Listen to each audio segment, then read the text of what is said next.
একটু রোদ্র ভোগ করি, অনেক বৃষ্টিতে ভিজছি, ঠিক কিনা? লড়াই করো জাতীয়তাবাদী ইসলামিক দল, দিল্লি গেছে দিল্লি যাবে। বিসমিল্লাহির মিথ্যা অপরাধে সকলকে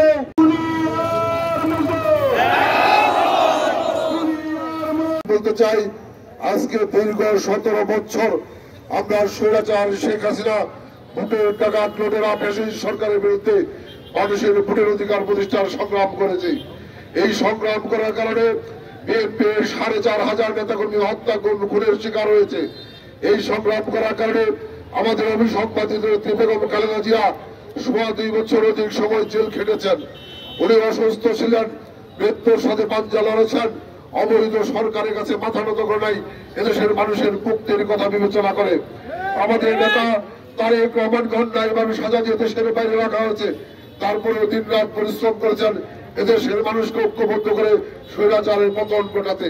আল্লাহর শুকরিয়া, আমরা স্বৈরাচারের বিদায় ঘটাতে সক্ষম হয়েছি। আমাদের 38 লক্ষ নেতাকর্মী মিথ্যে গাড়ি মামলার শিকার হয়েছেন, হাজার হাজার নেতাকর্মী দীর্ঘদিন জেল খেটেছেন।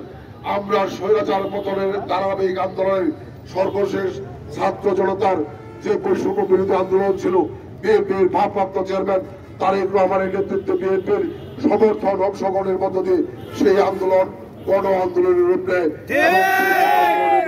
স্বৈরাচার পালিয়ে যেতে বাধ্য হয়েছে। কিন্তু আমাদেরকে অনেক ত্যাগ স্বীকার করতে হয়েছে, অসংখ্য ছাত্র জনতা রাজনৈতিক নেতাকর্মীদের জীবন দিতে হয়েছে। আমরা তাদের আত্মার প্রতি শ্রদ্ধা নিবেদন করি। আমরা তাদের সেই জীবনদানকে শ্রদ্ধার সাথে স্মরণ করতে চাই, যারা জীবন দিয়ে স্বৈরাচার মুক্ত বাংলাদেশ আমাদেরকে উপহার দিয়েছে। তাদের স্বপ্ন ছিল একটি অবাধ সুষ্ঠু নিরপেক্ষ নির্বাচনের মধ্য দিয়ে জনগণের ভোটে নির্বাচিত সরকার প্রতিষ্ঠা করা। সেই নির্বাচন যারা বিলম্বিত করার চেষ্টা করছেন, গণতন্ত্রের পথে যারা বাধা হয়ে দাঁড়ানোর চেষ্টা করছেন, বিএনপি আবার সারা দেশের মানুষকে ঐক্যবদ্ধ করে প্রয়োজন পেতে তাদের বিরুদ্ধে প্রতিরোধ করে তুলবে। বাংলাদেশে কোন অবস্থায় গণতন্ত্র সুপ্রতিষ্ঠিত সংগ্রাম, সেই সংগ্রাম ব্যাহত হতে দিবে না। আমরা আহ্বান জানাই ছাত্রদের জীবনের উপর ভর করে যারা আজকে রাজনীতি করছেন, যারা আজকে নতুন দল করে ক্ষমতার স্বপ্ন দেখছেন, আহ্বান জানাই এখনো সময় রয়েছে, ভুল পথ থেকে সরে আসুন। বিএনপির কটূক্তি করার আগে এই বাংলাদেশে বিএনপির অবদান বিবেচনা করে দেখুন। বিএনপি স্বৈরাচার পতনের আন্দোলন করেছে, আপনারা ছিলেন না, শেষ পর্যায়ে এসে আপনারা সেই আন্দোলনের শরীক হয়েছেন। আমরা সাধুবাদ জানাই যে আপনাদের সেই রক্তদান জীবনদান এই স্বৈরাচার পতন আন্দোলনকে নিশ্চিত করেছে। তার মানে এই নয় যে আপনারা এই দেশের মালিক হয়ে গেছেন, আপনারা যা বলবেন বাংলাদেশের মানুষ তাই মেনে নেবে। বাংলাদেশের মানুষ গণতন্ত্র চায়, এই গণতন্ত্রের জন্য একটি সুষ্ঠু নির্বাচন চায়। এই নির্বাচনের পথে যারা বাধা হবে আগামী দিনে তাদের বিরুদ্ধে প্রতিরোধ করতে হবে।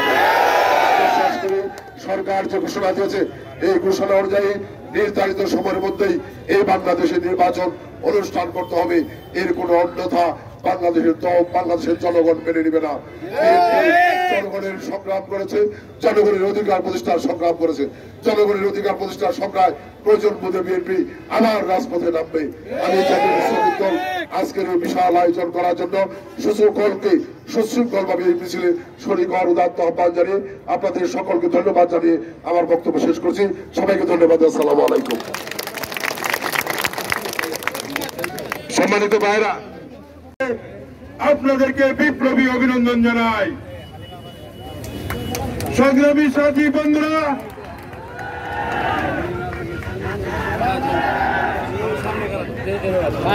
গত 5ই আগস্ট ফ্যাসিবাদের পতন করতে পেরেছে। সংগ্রামী সাথী বন্ধুরা,